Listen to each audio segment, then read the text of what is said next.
Hello, and thank you for choosing this full-length, clean, historical Western romance by Kat Lynn. We are so happy to have you with us today.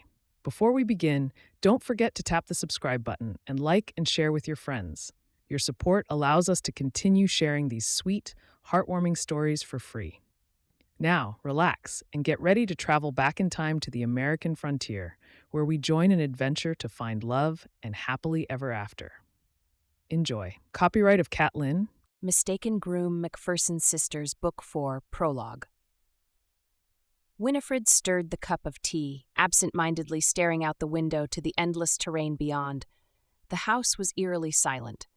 The distant sounds of tweeting birds and occasional grunts of the animals filled the air, interspersed by the whistling sound of the breeze.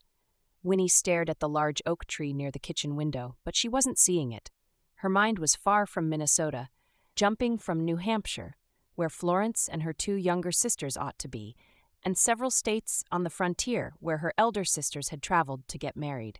Most of all, she thought of Helen, who'd left the farm for Crescent City to marry, leaving her alone with Naomi. A low moan snapped her back to the present. She placed a hand against the cup. It was warm. Placing it on a tray, she headed towards Naomi's room. Winnie paused at the doorway, sucking in a breath. Naomi had been ill for a month, yet it still bothered her to see the normally strong woman so bedridden. It had started slowly. First, Naomi hadn't woken up before the crack of dawn, like she always did. When she hadn't started backing orders at Winnie to see to the animals and clean, Winnie had known something was wrong. A late morning in bed had transcended to another late morning. Then Naomi had become so weak that she had stopped leaving her room. Pushing the door open, Winnie walked in with a smile. "I brought you some tea, Naomi, just how you like it." She placed the tray beside Naomi's bed. The older woman turned to her. Her face had developed more wrinkles, and the vibrancy in her eyes had disappeared. She tried to smile, and her lips trembled. "Thank you, child," she croaked, struggling to sit up. Winnie rushed to her side. Placing an arm around Naomi's bony frame, Winnie helped her sit up. She adjusted the pillows behind her and rearranged the blankets. Naomi reached out to grab the cup of tea. Her hand trembled, and a splash of tea dropped on the floor. Winifred curbed the urge to help her. Naomi was a proud woman. Being ill and needing help had wounded her ego. Being unable to do little things like taking her own tea would only wound her pride further. "You can go," Naomi said, raising the tea to her lips. "Go." Without a word, Winnie turned and left. She inhaled deeply when she stepped out of the room. Naomi's room stunk of illness. And something else. Something she didn't want to acknowledge. It was worrisome. Naomi wasn't getting any better. The doctor had come to check on her, but there was no improvement in her health. Winnie wasn't sure what to do. Could she just stay there tending to Naomi despite the fear that she wouldn't get better? She wrung her hands, pacing in front of Naomi's door. She could write a letter to Geoffrey. After all, Naomi had raised him. Surely he'd want to know about her being ill, wouldn't he? But then Geoffrey didn't care about anyone but himself. Despite being their cousin, he'd done all he could to make them bend to his will. As long as he got what he wanted, it didn't matter who paid for it. Winnie's jaw clenched. He was a horrible man. He'd sent her and Helen to the farm after Helen upset him, and she had no clue what he'd done to her other sisters. A knock on the front door stopped her in her tracks. "Winnie," a whisper floated from behind the door. "I brought it."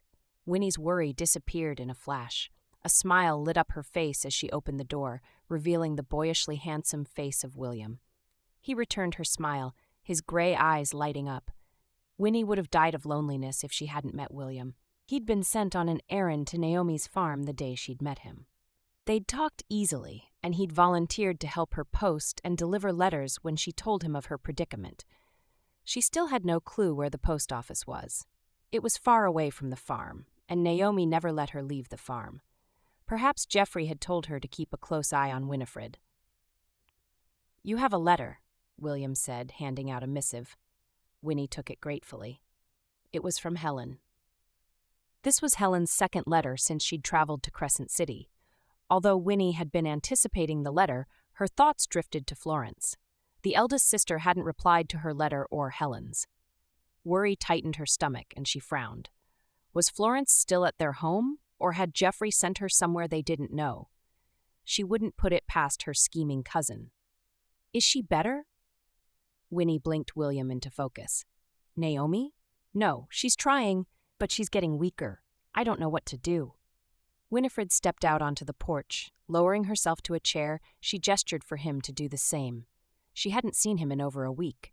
Sometimes he dropped by to see how she was doing. Winnie was always grateful for a few minutes to talk to someone. The silence was maddening. I hope she recovers, Winnie sighed. Thank you, William. If it weren't for you, I'd have gone mad. He barked a laugh, which made her smile. It's been nice knowing you, too. Winnie's smile faded. Why did he sound like he was leaving? Are you going somewhere? He didn't meet her gaze.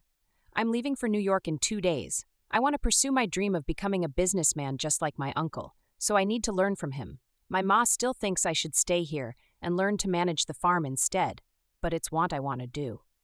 Better to chase after what I want and fail than to not try at all. Winnie's heart sank further with every word he said. She should be happy for him. He was a wonderful person who deserved everything good. He'd been nothing but kind to her during their brief friendship, and he'd done so much for her without getting anything in return. When a lump formed in her throat, she faced the reason behind her sudden sadness. She would miss him. She swallowed and forced a smile. That's wonderful, William. William's eyes searched hers. It is. Silence fell between them. She clasped her hands, not knowing how to feel. This was goodbye. She'd no longer look forward to the days he came by to check on her or the letters he brought. As if sensing the direction of her thoughts, he said, The post office is about 20 miles away. With a good horse, you should get there in a few hours. It's not easy to miss. Just go that way, he pointed eastward, and you'll walk right into it. Winifred nodded. Thank you. Impulsively, she added, I shall miss you very much. William's smile had a hint of wistfulness. Me too. He rose. I wish you well, Winifred. I hope you have the life you truly desire. Why do you speak as if we'll never see again? William's smile was crooked. This isn't your place, Winnie. You won't be here for long. She stared at him until he turned and disappeared. When he was out of sight, she held her head in her hands. She was all alone now. Helen wasn't here to share her burdens with her, and Naomi was far from healthy. Perhaps she'd talk to the horses. The thought made her chuckle. Slowly, the chuckle became a full-blown laugh. Her shoulders shook as she laughed. Crying was of no use. She didn't even know what to cry about. Opening the missive, Helen's neat scrawl jumped out at her. Dear Winnie, it pains me that you are all alone on the farm and going through this difficult time yourself. I was a bit sad about Naomi's ill health. Despite her relation to Geoffrey, she was never cruel to us. I do wish she gets better. You can't stay on that farm forever, Winnie. I knew from the first day that our stay there was temporary, so I did what I could to leave. Thankfully, Naomi didn't stop me. I doubt she'd try to stop you. Of course, it wouldn't be kind to leave an ailing woman to herself. Stay until she gets better. Then head to Crescent City immediately. Life here is wonderful. I found the life I wanted, and I wish the same for you. There's a wonderful gentleman here I'd love for you to marry. He was my first friend in town, a kind, stable man named Phil Kenton. He'll be good to you. I have no doubt you'd fall head over heels in love with him. Think of it. Both of us will live in the same town. We could have dinner every Sunday. I can see it now. You and Phil, me and Seth, and all our children. It's a beautiful picture, Winnie, just perfect. About Florence, I can't help but worry. Have you received a response yet? If you have, let me know at once. Then we'll decide what to do. I've enclosed some money for tickets in this missive. Do send a letter ahead to inform me of your pending arrival. I wait eagerly for you, dear sister. With love, Helen. Winifred didn't try to resist the smile that burst out of her. Hope at last. Finally, she had something to look forward to, and she'd see her sister again. Oh, pure joy. Jumping to her feet, she entered the house. She had to pen a reply at once. Tomorrow she'd go to the post office. Then she'd call on the doctor and ask him to check up on Naomi again. The faster Naomi healed, the better. She might not have to write a letter to Geoffrey at all. Knowing him, he could send her off somewhere else, and her plans would be destroyed. Maybe she'd write to him on the day of her departure. That way, he wouldn't be able to stop her. She was heading to her room to write the letter when a moan came from Naomi's room. Winnie dashed into her room, dropped the letter, and hurried into Naomi's. Naomi's eyes were shut. She moved her head to the side, her face contorting slightly. As Winnie neared her, her eyes fluttered open. Her face was more drawn and pale than before. Lifting her hand, she beckoned Winnie closer. "You want food?" Naomi shook her head slowly. She beckoned to her again. Winnie stood near her. Naomi's lips moved, but not a sound came out. Winnie bent so her ear was close to Naomi's lips. "What do you want?" Naomi's breathing was forceful. "Geoffrey. You want me to send for him?" No, Geoffrey." Naomi's breathing became more labored. Her eyes shut and then opened again. "Is a lie." With a long exhale, she fell silent. Winnie peered at her. Alarm surged through her as she watched Naomi's face. Shivering, she placed a hand over the older woman's nostrils. A tiny stream of air tickled her hand. Winnie almost collapsed in relief. She was alive. It wasn't until she left the room that Naomi's words struck her. What had she meant by Geoffrey being a lie?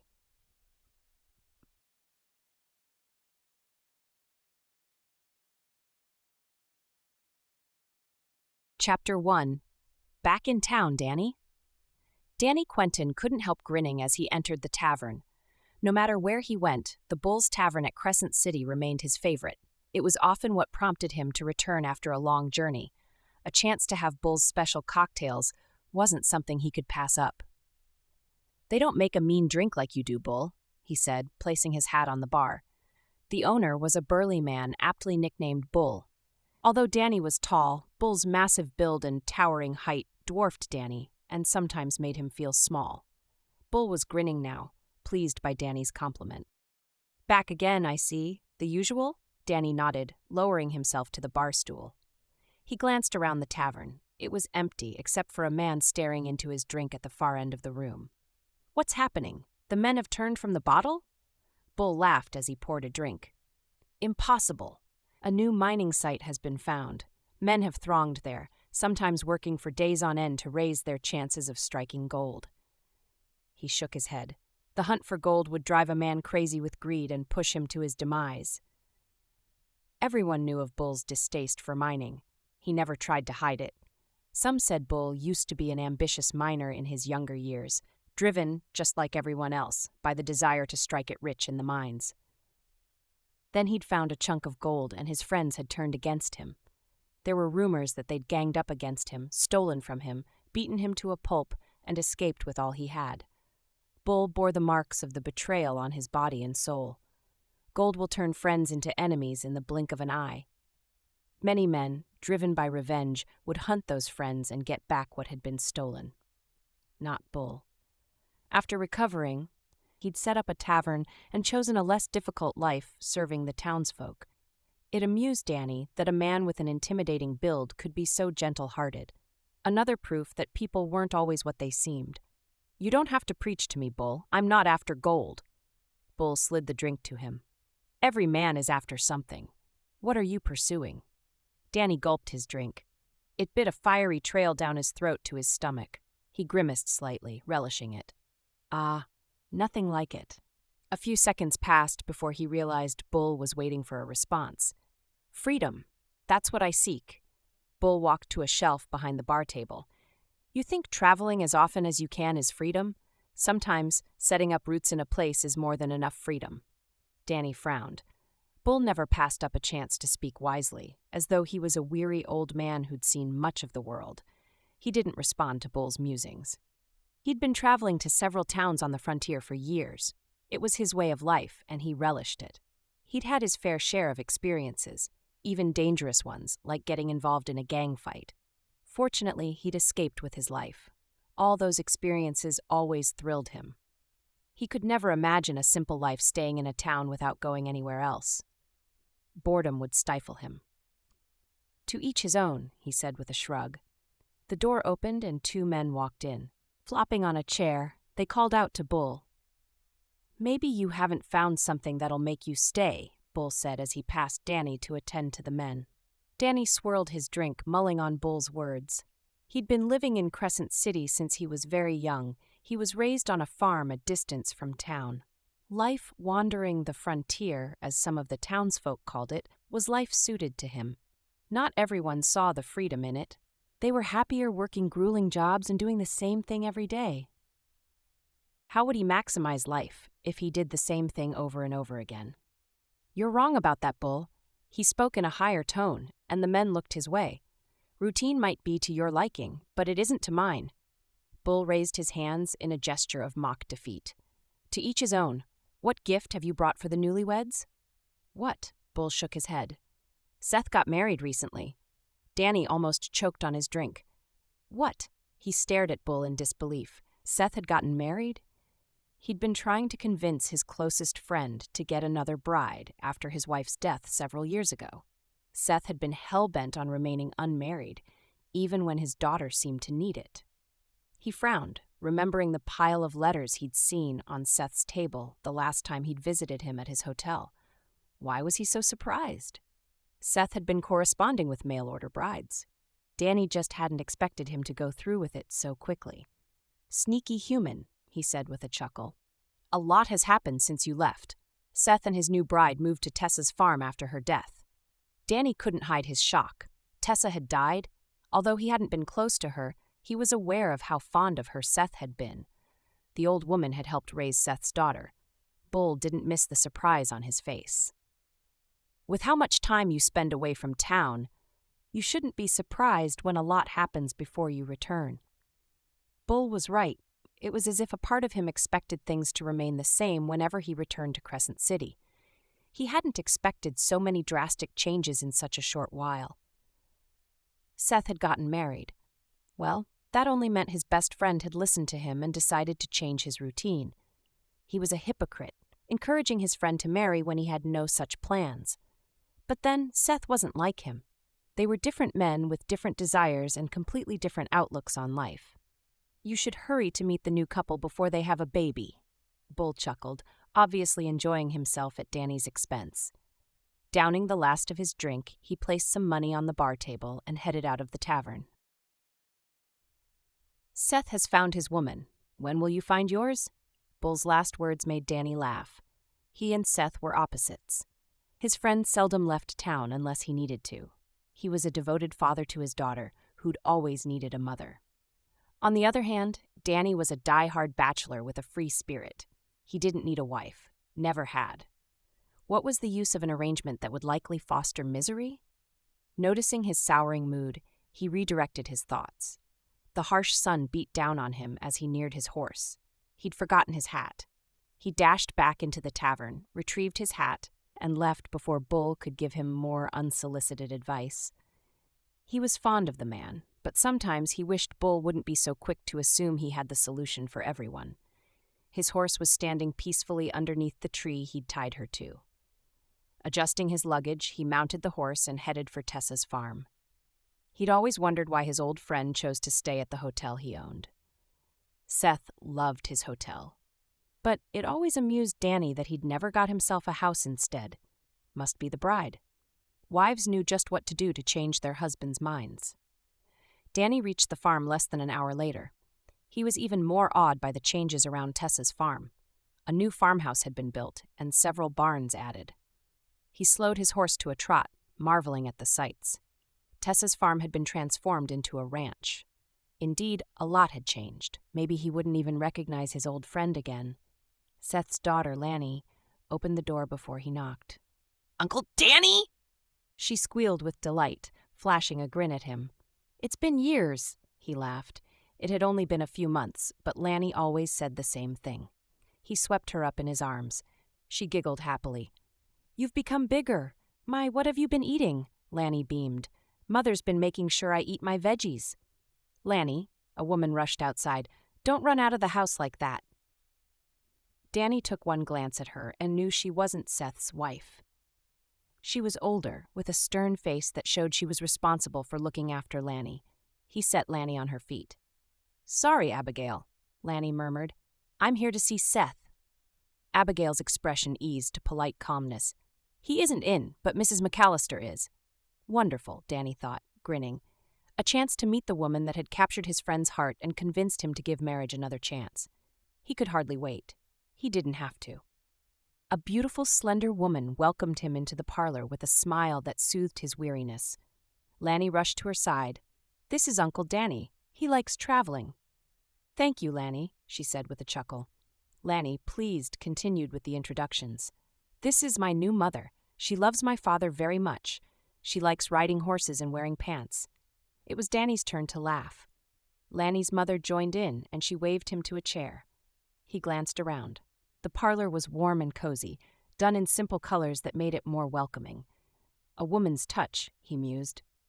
"I'm Helen," she said, lowering herself to a chair opposite him. "Would you like some cookies? I baked them myself. Lanny can't have enough of them." He nodded. "I only found out about your marriage to Seth half an hour ago. Imagine my surprise when I discovered my old friend had found himself a wife."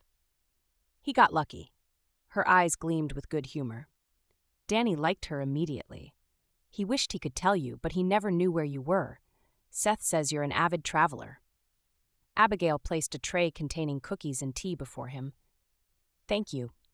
Then to Helen he said, I never stay in town for more than a few days before going off again." A traveler. That's a thrill. Coming here was my longest travel ever. Before then, I'd only been to Minnesota with my sister. Her eyes warmed when she mentioned her sister. "You must miss her." Helen sighed, her expression turning wistful. "I miss all of them." Her face lit up suddenly.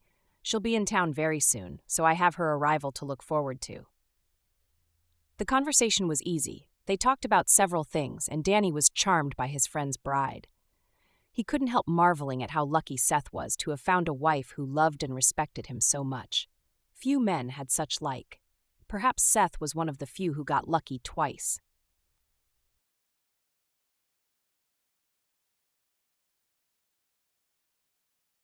Chapter 2. Winnie didn't know what to feel.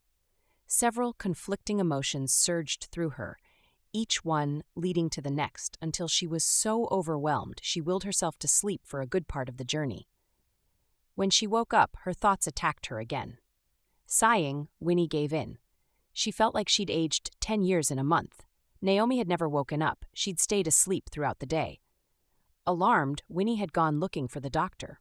By the time they'd arrived, Naomi had passed on. Guilt drove a wedge into her heart. She should have stayed by Naomi's side until the end, holding her hand and assuring her she wasn't alone. Naomi would have been scared when she had to face death all by herself, with no one there to hold her hand. A tear rolled down Winnie's cheek. She peered out of the window, watching the trees move past. The wheels of the moving train vibrated with motion beneath her feet. She sucked in a breath, forcing herself to regain some semblance of control. It wasn't her fault Naomi had died. The doctor had said the same. Despite her vibrancy, Naomi was old. Her body had failed, and she'd given in. Still, Winnie couldn't help the guilt. If she'd sent a letter earlier to Geoffrey, maybe he'd have found help. He could have sent another doctor that would be able to treat Naomi or send someone to help, but she hadn't. Out of fear for her own safety, she hadn't done the right thing. Well, not entirely. She'd asked Naomi once if she should write Geoffrey a letter. The old woman hadn't been keen on it. She'd shot Winnie a stern look.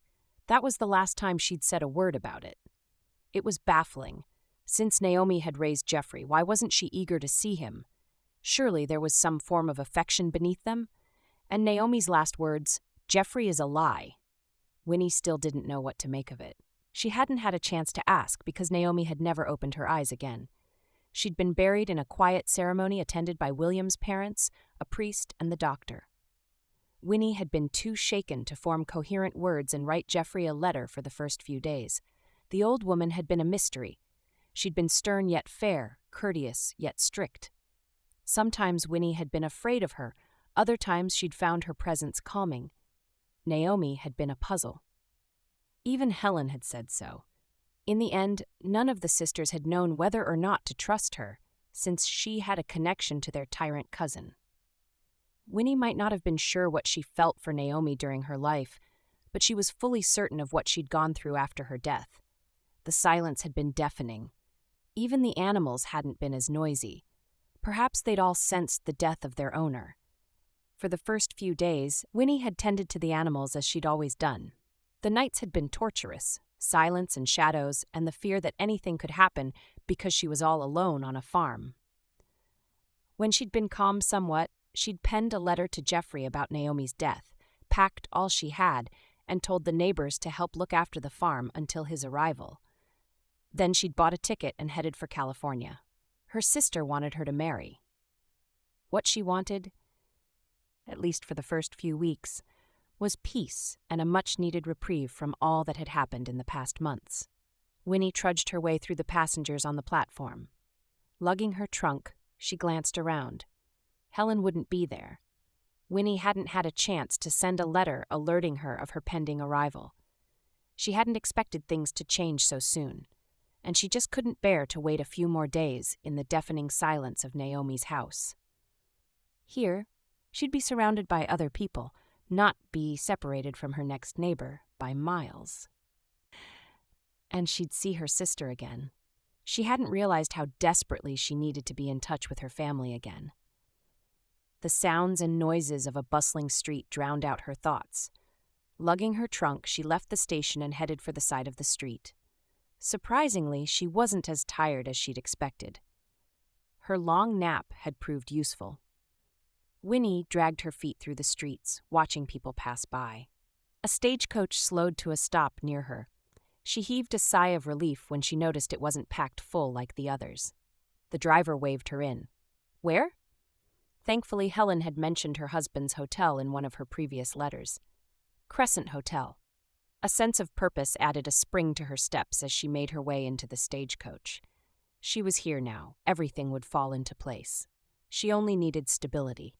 Hopefully, she'd find Phil charming after getting to know him.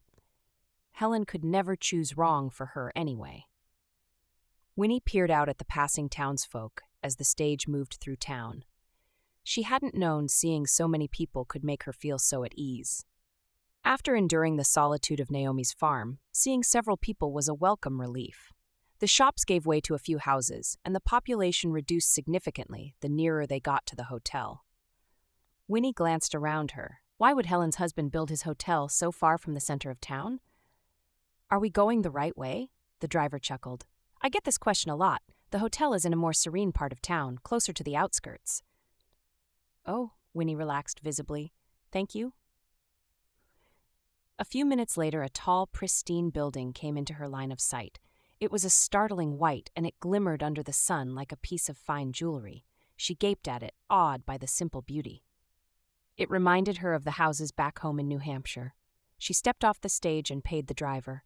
The hotel beckoned to her. She smiled, excitement dancing through her. Soon she'd be reunited with her sister, and she'd meet the man that she would marry. Life was about to become so much easier. Smoothing her dress, she exhaled through pursed lips, raised her chin slightly, and headed toward the entrance. A path carved by flowers led her to the door, which held a small sign. Welcome. Welcome to a new life, Winnie mused. Everything would change from here on out. Raising her fist, she knocked on the door. It opened immediately. A neatly dressed man with a frozen smile ushered her in, leading her to the reception. A middle-aged woman with her hair tied into a tight bun bustled toward her. Her tired smile brightened up considerably when she saw Winnie. You're welcome to Crescent Hotel, ma'am. I'm here to see my sister. The woman blinked. Pardon? My sister, Helen. Oh, Mr. McAllister's wife? She scurried to Winnie's side. We weren't expecting you. If we'd known you were coming, we would have put some things in place. She looked so distressed that Winnie rushed to reassure her. It's all right. They didn't know I would be here so soon. The manager was about to respond when her gaze drifted past Winnie. Mr. Quentin, welcome back. Are you here to stay, or will you run off to your tiny cabin instead? A low laugh. Tiny cabin. You know just what to say, Edwina. I'll stay here for a few days until I'm off again. Wonderful. We left your room for you. But Winnie wasn't paying attention to the exchange. Her heart was pounding, and her palms suddenly felt sticky with sweat. She clasped a hand around her luggage, forcing herself to breathe. She knew that name. Oh, goodness. Her groom was right here. Winnie wished to flee, yet the urge to see what her groom looked like proved too tempting to resist. Suppressing her nervousness, she plastered a smile on her face and turned to him.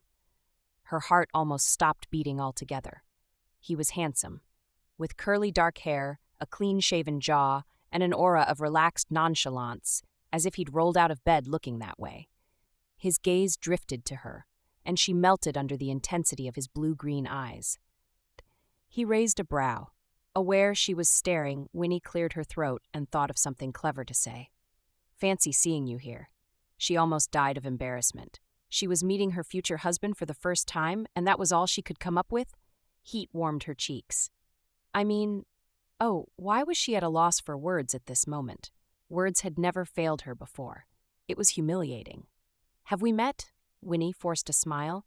"Not yet, I'm Winifred." He blinked. There was not a hint of recognition. How could he not know his bride's name? They might not have had a correspondence, but he could have at least tried to remember her name. "I don't think we've met." A flash of indignation sent her nerves scurrying. "Pity that you didn't bother to learn the name of the woman you're to marry." His brows furrowed. Seconds ticked by. Suddenly, he threw his head back and laughed long and hard. Winnie frowned. What was so funny? I fail to see what's amusing about this matter. "Wife?" He made a show of wiping tears from his eyes. "I'm afraid you've mistaken me for someone else." "No, I haven't, Mr. Kenton." He squeezed his brow. "I'm fully certain you've mistaken me for someone else." Winnie crossed her arms. "Aren't you Phil Kenton?" "What? No, I'm Danny Quentin, with a Q, not the same.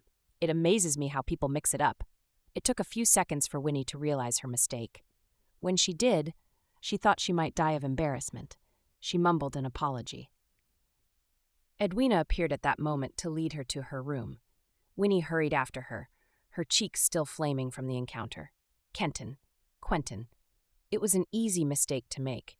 She only hoped she could put the embarrassment behind her and never see Mr. Quentin again. Chapter 3. Kenton. Laughable. Danny stifled a laugh until the woman disappeared from view. The redness on her face when she'd realized her error amused him greatly. She'd mistaken him for her groom. Her groom. Laughable, indeed. Turning, he headed toward the doorway. The encounter had spiced up his normally banal mornings. He was about to pass the doorway when he stopped and asked the hotel porter, "Kenton? Who's this Mr. Kenton she speaks of?" The porter blinked. "I'm not certain." Perhaps she was speaking about Phil Kenton. He stayed here a few months ago. Phil Kenton. It rang no bells. The last time he'd been in town, he'd only stayed for a few days before traveling again. He would have remembered Phil if they'd met. The woman had undoubtedly made an innocent mistake. He almost felt sorry for her. How embarrassed had she been to accuse a total stranger of being her groom? Kenton, Quentin, I see. A forgivable mistake indeed. He slipped into the carriage waiting outside. Straight to the bank. Today would mark the beginning of a new era of greater freedom. He glanced out of the carriage with a smile. A beautiful day indeed. For some reason, he enjoyed afternoons, a transition from the beginning to the end of the day, a time when a lot could happen, and today a lot was sure to happen. "You're here to stay, Mr. Quentin?" the driver asked casually. Danny rapped his fingers on the chair. He shouldn't be surprised the driver had asked him that question. It was a question he'd heard too many times in his years of travel. Sometimes it seemed people were holding their breath, asking themselves if he'd stay this time. Ridiculous. He was a free bird. Nothing could hold him down. "You ask me this all the time, George." "Out of curiosity, sir. I thought you'd be like Mr. McAllister and settle down with a bride." Danny stifled a groan. How he hated presumptuous statements. True, he and Seth were close, but that didn't imply they'd choose similar paths. It was infuriating and sometimes amusing to have others assume he'd follow in his friend's path. Some are made for domesticity, some for the thrill of wanderlust. "Poetic," Danny laughed, tickled by George's dry humor. "How's the baby?" "He clocked 2 yesterday." "Ah!" How time flies indeed. Was it not just a few months ago when his wife had given birth? Danny racked his head for the child's name. Nothing came to mind. The rest of the journey continued in silence, which he was grateful for. He needed a moment to collect his thoughts before taking such a huge and long overdue step. The carriage pulled up in front of the bank. A quaint red brick structure. It looked more like a house than a bank. He took a few minutes to brace himself before pushing the door open. The cashier pointed at a door to his left. "He's waiting for you." Danny rapped his knuckles on the door and waited for a response. "Enter." The voice was flat, from a man accustomed to giving commands. He'd heard of Alfonso from a few acquaintances he'd made. The older man had a penchant for acquiring lands and properties. He owned several farms and businesses all over the frontier. Danny had been awed by his life story. Conceived of an illicit affair between an American father and a Mexican, Alfonso had had a rough start in life. But Alfonso the Silent, as many called him, was a man of great determination. He'd worked his way up from nothing and started engaging in petty trades until he'd started accumulating properties. Now, in his late 50s, rumors had it he was one of the richest men of the Wild West. Danny was in awe of him. So it was almost surreal when he sat across the blank-faced man, who, although ordinary-looking, had the sharpest pair of eyes Danny had ever seen. The eyes followed Danny from the door till he sat on the chair, then scanned his clothes before climbing back up to his face. Alfonso placed a large hand under his chin, his eyes narrowing ever so slightly. Danny kept his expression neutral, hiding a slight unease. What was Alfonso looking for? Speak. Another order. Danny cleared his throat. I'm certain you've read my proposition in the letter. Alfonso waved a paw. No, tell me. I have a 200-acre land to sell. It's located right off the outskirts of town, and it has the best soil. There's a creek running through it, a rundown barn, and an old farmhouse. Those may not be of use to you, of course, but the richness of the land would suffice whatever you wish to cultivate. Alfonso shook his head. No crops. What? Cows. Alfonso spread his hands a wide distance from each other. Lots of cows. Danny nodded slowly. A ranch. Yes, that'll work as well. The nearness of the water would be excellent for the animals and... Enough. Danny waited. The seconds ticked by, and he followed the thoughtful crease on Alfonso's brow. If all went well, his life would be a lot better after this. He'd be able to afford to travel anywhere he wished with no fear of not having enough. He'd be a true wanderer, as many often called him. He searched Alfonso's face. What was he thinking? Was he interested in the land? Why? Danny blinked. What? Why do you wish to sell? Danny didn't respond for a full minute. He hadn't expected such a question. The only thing that mattered was if the land was suitable to Alfonso's liking. Did his reason for letting go of the land matter? The farm was his heritage. If he was a regular man, he'd protect it with his whole heart. He'd toiled day and night to make the land prosper so he could build a legacy.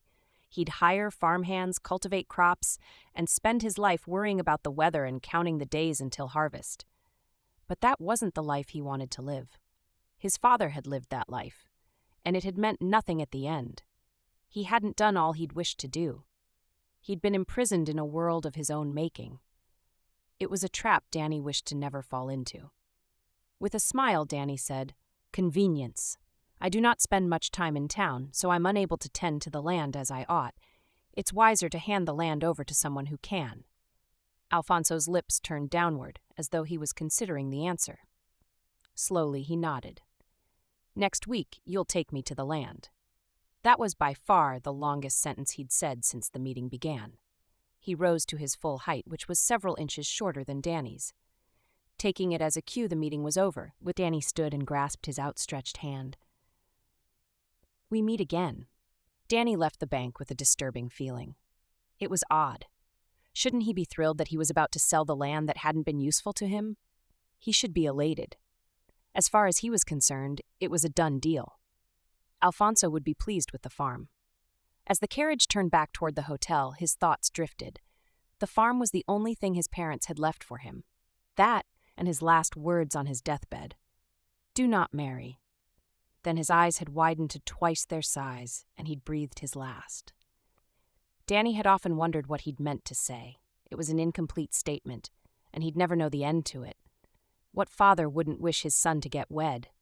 In the end, it hadn't mattered what his pa had been trying to say. He'd watched the light in his pa get suffocated slowly as the years passed.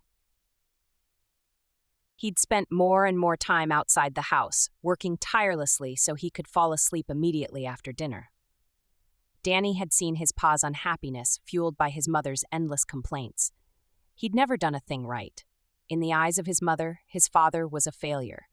She hadn't been kind enough to hold her words, and her words had broken him. Danny had watched his ma crush his father's spirit, despite the sacrifices his father had made. Well, that wouldn't be his story. He wouldn't be stuck on a farm, working endlessly to prove to a nagging wife that he could be successful. He'd live as he wished, go where he wanted, and do as he pleased. Freedom was the only path to happiness, and that was a path he was willing to take. Chapter 4. A week had passed since her arrival in Crescent City. It was almost a dream. She was reunited with her sister, acquainted with Helen's new family, and living on a wonderful ranch with endless marvels. The loneliness that had wrapped around her back in Minnesota fell off like old clothes. She was here, in a new phase of life. The past was behind her. "No, not like that, Auntie," Lanny was saying, shaking her head vigorously. "You'll snip the flower off." Gardening was harder than it looked. Naomi hadn't kept flowers, not even a vegetable patch. She'd harvested her vegetables from the wild. Tending to her animals was as far as her nurturing extended. Winnie's amused smile slipped as her mind drifted to Naomi. What had happened to the house in her absence? She really hoped the neighbors were tending to the animals as they'd promised. Although they'd asked, she hadn't told them where she was going. She wouldn't put it past Geoffrey to hunt them down, although his efforts would be futile. Surely he'd have gotten her letter by now. He'd know she'd left, and that, once again, the sisters had proved too smart for him. Oh, what would happen to her other sisters now? "Auntie," Winnie blinked Lanny into focus. Mustering a smile, she focused on the task before her. She gripped the shares and carefully sniped off the weed entwining the flower. "Perfect," Lanny exclaimed with glee. Winnie laughed. She did feel somewhat proud that she hadn't murdered the plant. "Lanny," Abigail strode toward them, frowning as usual. "What are you doing?" "Gardening. She shouldn't be out in the sun for so long." She shot Winnie a stern look, as though she'd committed an unforgivable sin. Winnie's smile was disarming. "We'll be in the house soon." With a huff, Abigail turned on her feet and left. "She's so grumpy," Lanny said. Winnie shushed her. "She'll hear you." Lanny shrugged. "I don't know why my parents want her here. They need her to watch over you. Why? I already have you." Winnie's heart warmed. She drew Lanny into an embrace. "You know, you remind me so much of Uncle Danny." Lanny shot past her and bounded along to an approaching carriage. Winnie hurried after her. Abigail was right to watch over Lanny so intently. How could the little girl run so fast? "Lanny, stop running." The carriage stopped.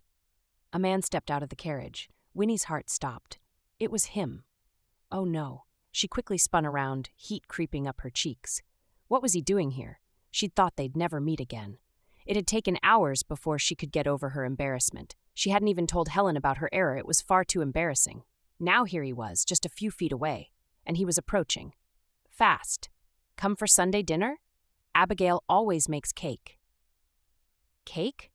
I can't believe I missed that." Mr. Quentin spoke in a high voice, filled with warmth and laughter, the same amusement as the day she'd accused him of being a nonchalant groom. She cringed at the memory. How could she face him again after that? "Auntie." Winnie shut her eyes. Drat.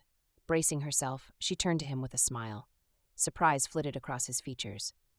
"Ah, the bride. I hope you've found your groom?" Why did he have to bring that up? Lanny glanced between them, her face scrunched up in confusion. "You know her. She just got here." "Introduce us, sweet Lanny." He was still looking at her. She glanced away, hoping Abigail would appear. The woman had poor timing, that was certain. "This is Uncle Danny, Father's friend. Meet Auntie Winnie. She's getting married to the horseman." Danny chuckled. "Horseman?" Lanny nodded. "He likes horses, just like Ma. He owns a stable, too. There are lots of horses." Danny looked at her with a raised brow. "Horseman, huh? Interesting choice." Her cheeks flamed. She thought of something to say, but her mind was blank. Oh, why was she so flustered? She'd had a lot to say the last time she'd met him. What was happening now? "Is your father in?" Lanny pointed toward the hills. "He's with the animals." "A good afternoon to you, miss." Winnie watched him walk away. She placed a hand on her heart. Never had a man made her feel in such a way. She hadn't been able to say a single word. He must think her daft. First, she'd mistook him for her groom. Then she'd blushed and stayed mute on seeing him again. She groaned inwardly. "Lanny," Abigail called. "Let's go before she comes for you again." Holding Lanny's hand, she started heading for the house when the sound of a horse's hooves stopped her. She glanced at the approaching figure. Phil. Winnie tightened her hold on Lanny's hand so she wouldn't run off again. Phil. He flashed her a polite smile. He was a good deal taller than her, with cropped hair and a quiet demeanor. She'd met him once since her arrival. Prior to that, Helen had said so much about him that she'd almost expected he'd be an angel. I wanted to ask for the chance to take you on a ride around town tomorrow. We could have a picnic afterward, if that's all right. So polite. Well-spoken and polite, just like Helen had said. It was a likable trait. That would be... Lanny? She released her hold on the little girl and nudged her toward the house. Off you go. She waited until Lanny was safely inside the house before she turned to Phil. That would be delightful. He had pleasant features, an easy smile, a face that was easy on the eyes, the kind of face she'd choose to gravitate to in a crowd. He had none of the angular features and intensity that Danny had. He was serious, too, unlike Danny, who always found something to amuse him when it came to her. Why was she even thinking about Danny? Wonderful. Fee's grin was wide. I'm afraid I came too early. It's too hot for a stroll, isn't it? Phil was from back east, just like her. He was so proper that she often wondered about his family background. His mannerisms were suited to a son of an important family. He was somewhere in the upper classes. There was so much about him that she didn't know. The man she was to marry remained a mystery to her. Tell me about your life back home, she said as they walked toward the house. Phil's smile slipped slightly. It's in the past. I left there for greener pastures. Sometimes all that's needed is a fresh start. Phil's gaze locked with hers. Her heart didn't race. There was no rush of warmth, no butterflies in her tummy. Helen had told her how her husband made her feel, warm and alive. As she looked at Phil, she felt none of those things. Maybe it was too soon. They'd only known each other for a short while. Feelings could follow later. Helen says you used to stay at the hotel. Winnie lowered herself to a chair. He followed suit. It's quite a place. Winnie glanced around the room, searching for anything interesting to say. They ought to have something in common. Although she wasn't passionate about horses, it was better to speak of them than to spend time in silence. Your horses? Your sisters? They shared a brief laugh, followed by an awkward pause. Please go on, she said. No, you go on, Winnie chuckled. When did you start your livery? Phil scratched his neck. Ah, that. A few months after I got to town. Lanny's voice floated from one of the rooms. I'm not wearing that. I'll look like a tomato. Winnie exchanged glances with Phil and giggled. He cracked a smile. Pity. Danny would have found it funny. She cringed inwardly. She'd done it again. Children are quite fussy. Catching his grimace, Winnie frowned. You don't like children? He hesitated. Uh-oh. The family name has to go on. Winnie's heart sank. He spoke of having children as though it was little more than a chore, a necessary evil. A duty of sorts. It wasn't like that for her. She wanted children, maybe not as many as her mother had, but a good number. She'd teach them to live in harmony with one another. Her father had raised them to love each other, a principle she wished to pass on to her children. Spending time with Lanny had showed her just how wonderful it'll be. Unsure of what to say, she sat there in silence. Lanny breezed into the living room, her face contorted in a frown. Abigail's terrible with clothes. Help me, Auntie. She grabbed Winnie's hand, pulling her with much force. Come. Winnie shot Phil an apologetic look. He stood, smoothed his clothes. I'll let myself out. I'll pick you up before noon tomorrow. Bye, horseman, Lanny said brightly. Winnie stifled a laugh. Grumpy, Lanny said after he'd left. He should marry Abigail. Lanny spoke with so much seriousness that Winnie had to fight hard to control her laughter. She didn't think Phil had a great sense of humor. Or it could only be because she didn't know him enough. Tomorrow she'd know. A day with him would give her insight into the sort of man she was to marry. Voices and approaching footsteps drew her attention to the entrance. They're back! Lanny ran into her father's arms. Winnie's mouth went dry when she looked at Danny. Her heart sped up and she fiddled with her dress. Helen stood beside him, relaxed and comfortable in a shirt and pants. She glanced at Winnie. Have you met my sister? Winnie glanced at Danny. Their eyes locked and she felt a rush of warmth. His gaze pierced her and she felt her legs grow weak. His lips curved in a smirk. Oh, we've met. And unlike before, Winnie found herself wishing they'd meet again. Chapter 5. She was bothered by his presence. He could sense it in the way her gaze flitted to his for the briefest of instants before looking away. She smoothed her dress repeatedly. When she smiled, she glanced at him, as if willing him to smile with her. Then all of a sudden she stopped looking at him. She fixed her gaze resolutely on Helen. Her lips moved, but he heard not a word. He willed her to look at him one more time. She didn't. A while. Danny? Danny blinked Seth into focus. What had he been saying? You're distracted. What plagues your mind? Rising, Seth gestured to a door. Danny fought the urge to glance at Winnie one last time before following his friend into the study. Winnie's soft laugh floated into his ears, and his lips twitched. And now you're smiling. Seth shook his head, lowering himself to a chair. You have something on your mind. Danny forced his thoughts away from the doe-eyed woman laughing in the next room. It's kind of you to let your wife's sister stay here. Seth waved it off. She's family. It's for a short while anyway. Helen thinks she'll be married soon. I think things are going well between her and Phil. Ah, of course. How could he forget? She was a bride-to-be. Someone else's bride. Her laughter wasn't his to enjoy.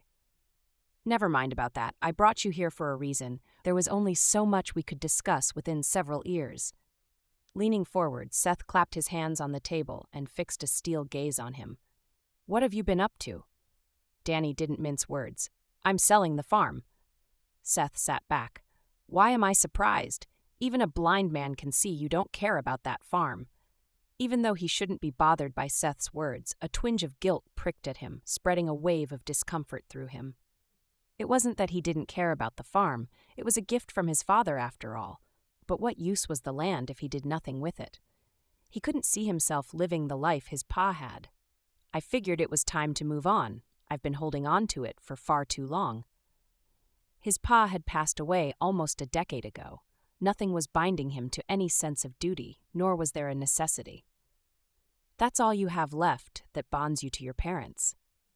Danny grimaced at the word parents.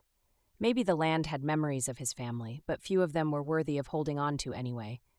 What use was there in holding on to the past, especially if the past was buried in corners of a large 200-acre land? It's time to move on. Seth's brow furrowed. He was about to respond when a knock on the door interrupted him. At his behest, Abigail popped her head in. Will Mr. Quentin be joining us for dinner? On another day, Phil might have declined politely. Now was the best time to go if he wanted to catch a good game at the saloon. He preferred the saloon when it was less rowdy and the men sober and clear-headed. By the time the drunken madness began, tempers would flare and it would be harder to enjoy the games. Somehow, the thought of leaving the house became less desirable as the seconds passed. Mustering a smile, Danny said, "It would be my pleasure." And a pleasure it was. He sat across from Winnie, who was engrossed in a conversation with Lanny. Danny couldn't take his eyes off her, the way she listened to the little girl with rapt attention, the crinkle at the corners of her eyes as she smiled, the subtle glance she threw his way, and how quickly she looked away from him. Aunt Tessa was very kind, Lanny was saying as she reached for a grape. I miss her very much. I miss my father, too. Sometimes we lose the people we love. Her eyes met his for the briefest of instants. Against his will, his thoughts traveled to his pa. Quickly, he pushed the thought away. The past wasn't a place to reside in. It's so sad. Lanny started to cough. Danny reached for the jug at the same time as Winnie. Their hands touched, and a small gasp escaped her throat. Her eyes widened slightly before she jerked her hand away. Allow me, he poured Lanny some water. Don't talk while eating, Lan, Helen scolded gently. Have you decided on a date for the wedding? Helen asked Winnie. She turned to Danny. She's marrying Phil. They're such a wonderful pair, like me and Seth. Her smile was soft as she looked at her husband. Winnie cleared her throat. Was he imagining it, or was her smile a little forced? Not yet. I don't think you should waste time, Win. Seth and I knew we'd be married from the first week. We didn't wait a month to tie the knot. You'll just know. Danny searched her face. She wasn't beaming with smiles as an eager bride should, nor was she too keen on the subject of conversation. Did she not wish to marry Phil? Her gaze flitted to his, and he offered an encouraging smile. She blushed and looked away again. Maybe he'd visit again before the week ran out, just to see if the bride-to-be was getting over her nerves. Chapter 6. Winnie sat waiting for Phil in a yellow dress she'd made, adorned for the picnic. As the minutes ticked past, her mind drifted to Danny. After dinner, she'd been so lightheaded she hadn't known what to do with herself. Danny had glanced at her several times during dinner.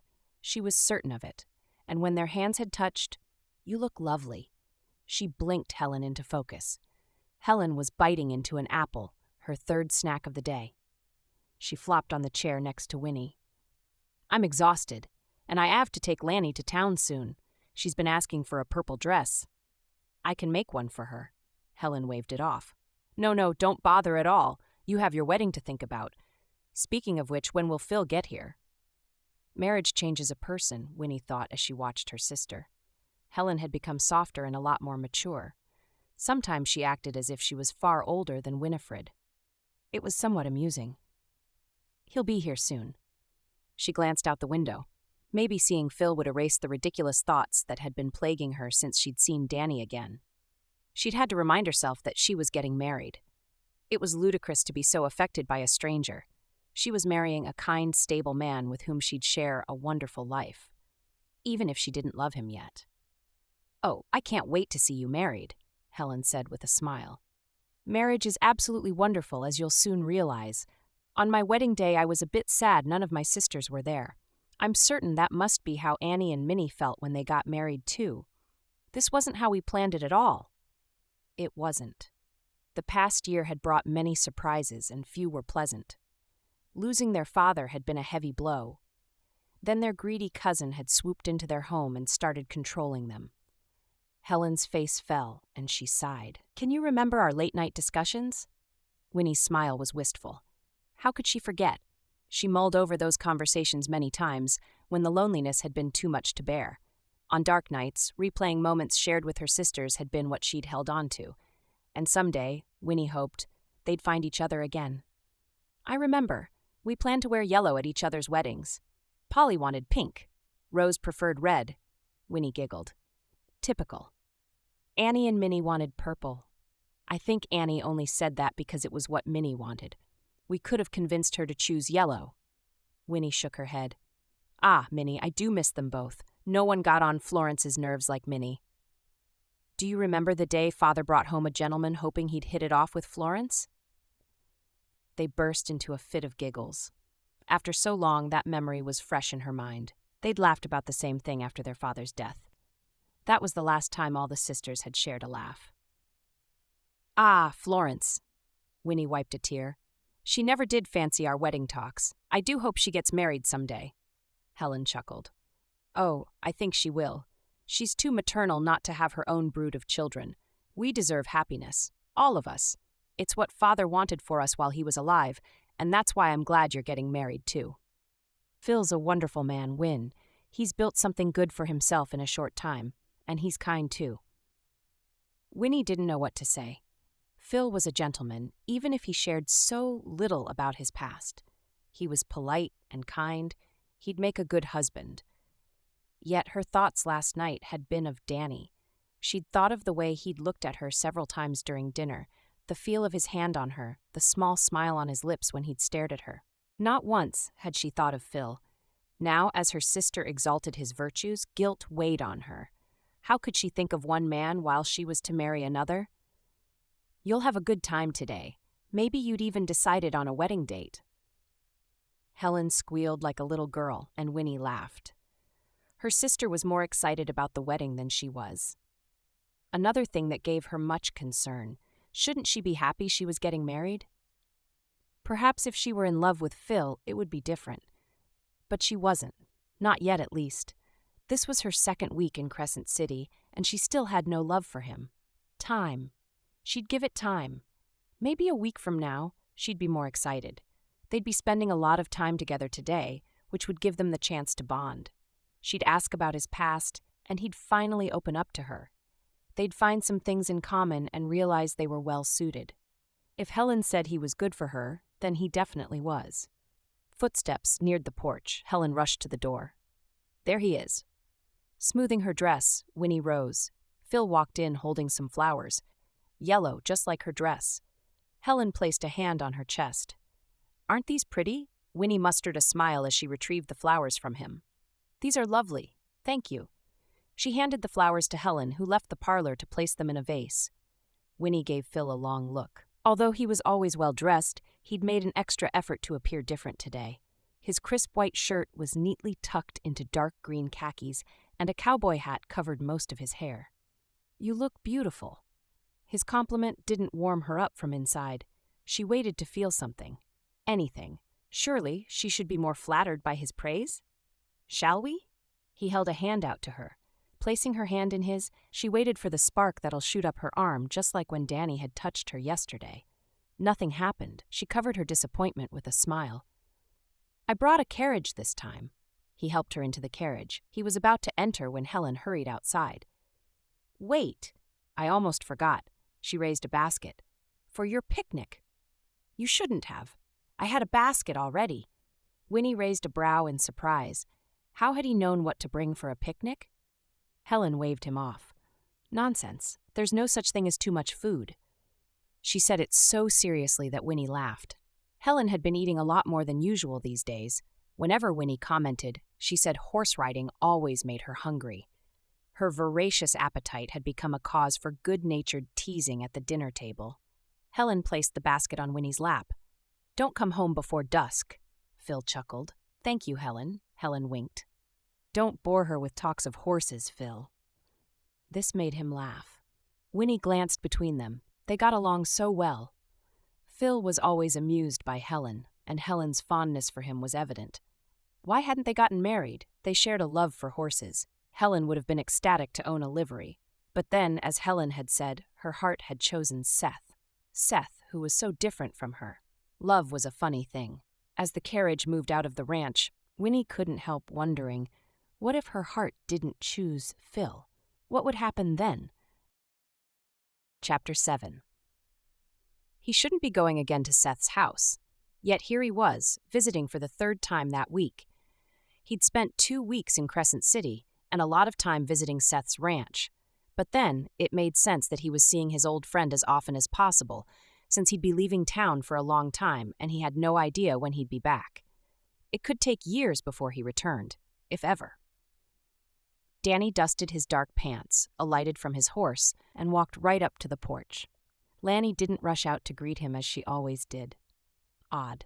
He banged his knuckles on the door and waited for a response. The minutes ticked by. Abigail didn't open the door. He knocked again. The door opened a few seconds later. Winnie stood before him. For a moment, he stopped breathing. She was clad in a simple green dress that draped softly around her body. She'd freed her hair from its usual ponytail, and it fell in dark waves around her. Her eyes widened in surprise. Danny, she breathed his name. Winnie, she blinked. Then she took a step back and opened the door further. The house was silent. There was no sound of Lanny's giggle and complaints, or the low murmur of Abigail's scolding. No one was home. He turned to the door. Winnie still clung to the door, one hand on the handle, another toying with the fold of her dress. She was nervous. He could see that from the way her gaze flitted around the room, as though she wanted to avoid looking at him. No one is home. I can see that. They went for the Aldersons' party. They'll be back by dinner time. Why didn't you go with them? It must be awfully lonely staying here by yourself. Her smile was watery. I'm used to it. He raised a brow. I thought you had many sisters. Winnie exhaled audibly. It's complicated. Now he really wanted to know. He glanced at the door. It was still open. He should leave now and return to his business. It was just past noon. Dinner time was a long way off, and he ought to check his farm before taking Alfonso there. He hadn't been to the farm since his arrival in town. The farm reminded him of too many things he'd rather not dwell on. He forced his feet to move. But, try as he might, his desire to stay kept him rooted to the spot. Why didn't you go with them? He asked again. Winnie's gaze lifted to his. I'm not feeling too well. Her hand left the doorknob, and he took that as a sign that she wanted him to stay. I'm worried about my sisters. Why? Since he'd never had siblings, he could only imagine how she'd feel. It's a long story. He spread his hands upward. I have time. Winnie's gaze met his for a brief instant. She released a long sigh, stepped away from the doorway, and sat on a chair. Danny followed suit. Winnie clasped her hands on her lap. She was calmer, her gaze rested on him, and she didn't fiddle with her hands as much. The silence stretched on between them. He waited for her to speak, but she said nothing. Realizing he needed to urge her on, he said, "I'm listening." A nervous chuckle. "I wouldn't know where to start. I'm worried about my sisters. I haven't received a response from them in months. Worse, I don't know where they are. My cousin's been a tyrant ever since our father died." "That must be hard. Well, I've heard it said that the bond of sisterhood can overcome any difficulty." Her eyes met his and held. She stared at her hands, and a hesitant smile curved her lips. "I suppose you're right." She exhaled audibly. "Helen and I will keep trying to reach them. Everything would fall into place." He smiled. The worry in her eyes disappeared, and some color returned to her cheeks. She was stunning, and effortlessly so. Being completely unaware of her charm only made her more charming, which was why he had to leave. "Congratulations on your wedding. I'm certain he'll make you very happy." Did he imagine it, or did her smile slip just a bit? Perhaps her excitement was only tainted by concern for her sisters. It would make sense that she couldn't muster as much excitement about getting married when she was still worried about her family. They fell into a comfortable silence. With any other person it would feel awkward, and he'd have reason to excuse himself. But not with her. He felt her eyes on him, and he pretended to study the parlor, settling his gaze on the fireplace. "How do you know he'll make me happy?" Danny blinked. He opened his mouth, but no words came. She was waiting for him to respond. Was there a hidden meaning to her words, a lingering question? He didn't know. He searched his mind for something appropriate to say. He could tell her he'd known Phil for a while, and he'd make a good husband, but that would be a lie. Or he could say marriage was a beautiful thing, but even that was an untruth. Although Seth had been lucky to find a good wife, what was the assurance that Winnie had found a man that would be a good husband to her? "I don't know." It was better to go with the truth. "I know too little about marriage." His laughter was short and self-deprecating. "I may not be an expert in these matters, but your sister is happy. Maybe that's a sign that you'll be happy too." Winnie's lips thinned. Her eyes seemed to be saying something, revealing something she'd chosen not to say. He searched her gaze, but he couldn't fathom it. What was she thinking? Did she truly need assurance that she was marrying the right man? Did she have doubts? "Helen says he's the right man for me." "Yes." "She's known him since her second day in Crescent City, and he's been nothing but kind and polite." He nodded. "Of course." Winnie's eyes blazed with something indecipherable. "He's a good man. He'll make a wonderful husband. And a wonderful father, I'm sure." Winnie looked away from him. Was she trying to convince herself that she was doing the right thing? When her gaze fell on him again, the mask had fallen off. She had doubts. "You don't want to marry him." Winnie stood suddenly. A dry laugh escaped from her throat. "I'm unwise, aren't I? I've come far to marry Phil. Helen already spared me the trouble of finding a good man to wed. Did you know she almost married a drunk?" Her lip tipped. "He turned out to be different from what she'd thought. She doesn't want me to make the same mistake, so she chose Phil." She walked toward the window and opened the curtains. "There, that's better. I need to think." She stared out the window for several seconds before turning to him. "He doesn't like children. He didn't say those words exactly, but I know. I spent a whole day with him, yet I know nothing about him. And when he touches me," she clamped her lips shut and wrapped her hand around herself. "I don't know why I'm telling you this. You don't care." Danny found himself on his feet. "I care." Winnie's eyes widened. "About your happiness," he corrected. "You're my friend's sister-in-law." Her face fell, and she turned from him. "Of course." Her shoulders drooped, and a soft sigh escaped her lips. She stared out the window with a forlorn expression. He'd said something to upset her. He didn't know what it was, but he had to fix it. He took a few steps closer to her. "Winnie?" She turned slowly. The sunlight formed a halo around her. She kept her gaze fastened on his, watching him draw closer to her. He should leave. He should let her be, and leave before he did anything rash. No matter how beautiful she was to him, she wasn't his. She could never be. Despite what he told himself, he took another step closer to her. Winnie lifted her chin slightly. Her chest rose and fell, and he fell into the depths of her gaze. "I care," he whispered, before wrapping his arm around her slender waist. Winnie's eyes fluttered shut. He dipped his head, her lips parted. His heart beat rapidly, and logic told him to step away from her before it was too late. But he didn't listen. He couldn't. When his lips touched hers, all sense of reasoning fled from him. He touched her hair, and she melted against him. Just as quickly, his senses returned. What was he doing? Kissing another man's bride. Breaking off the kiss, he took a step back. "I'm sorry," he ran a hand through his hair. Winnie stared at him, not saying a word. He was a horrible person. She should be screaming at him. He'd done the most ungentlemanly thing, kissing another man's bride.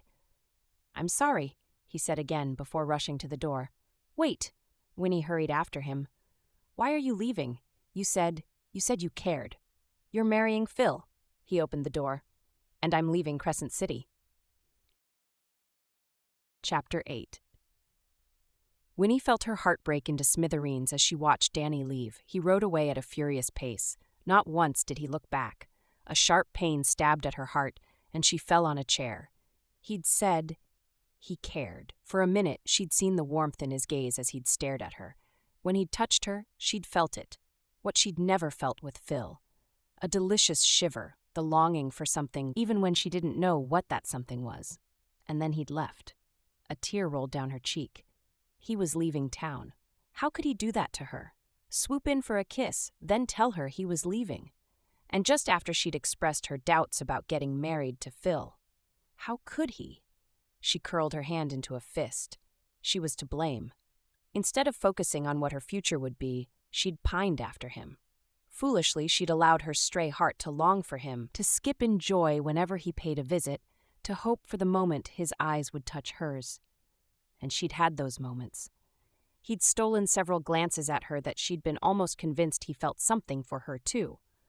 Then Helen would ruin it with her talk about her wedding to Phil, and her logic would return with guilt.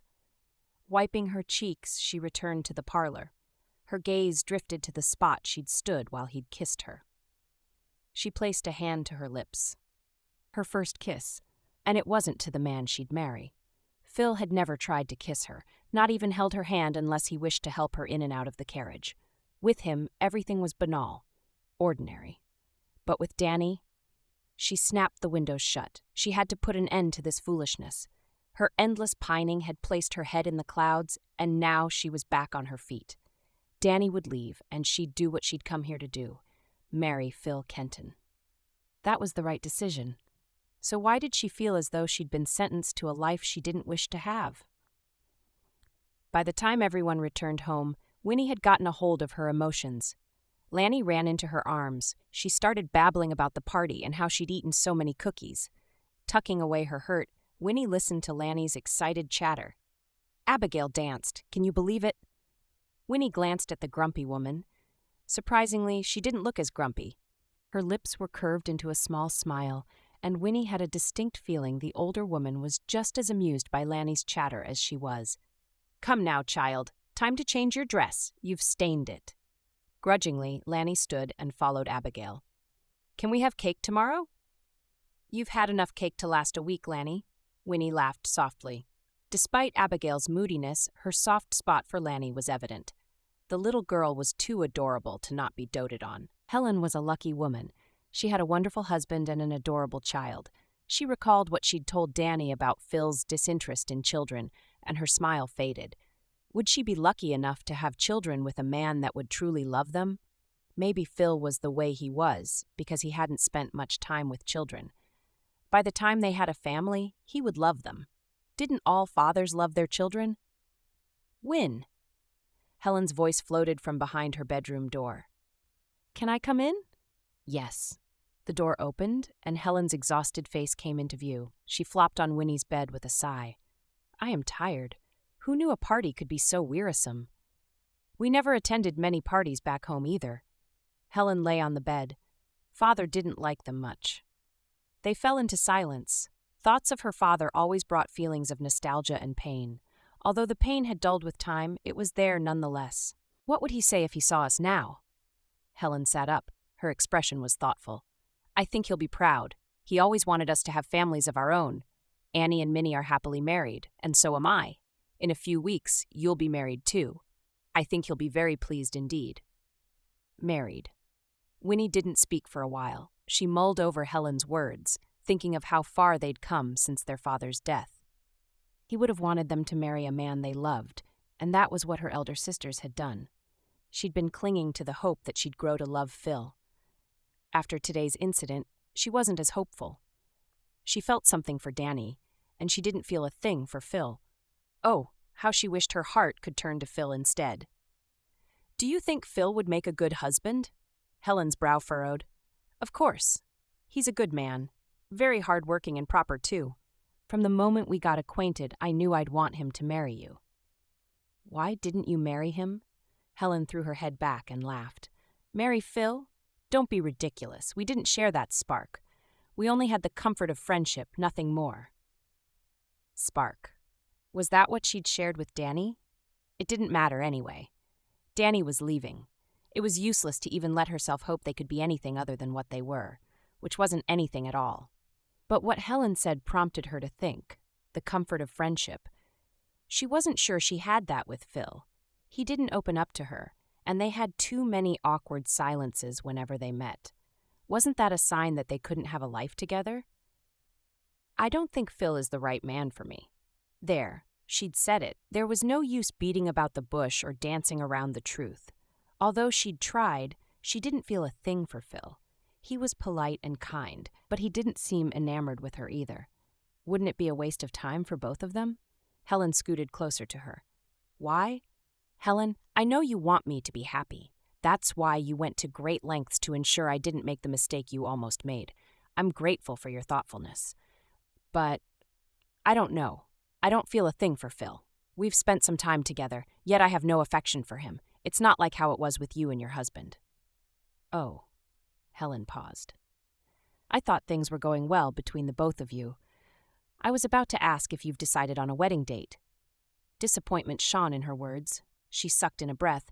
But if you don't have feelings for him, I suppose there's no point. Winnie clasped Helen's hands in hers. Now, don't let your worry lines appear so quickly. I won't be an old maid. Helen laughed. You're too much of a romantic for that.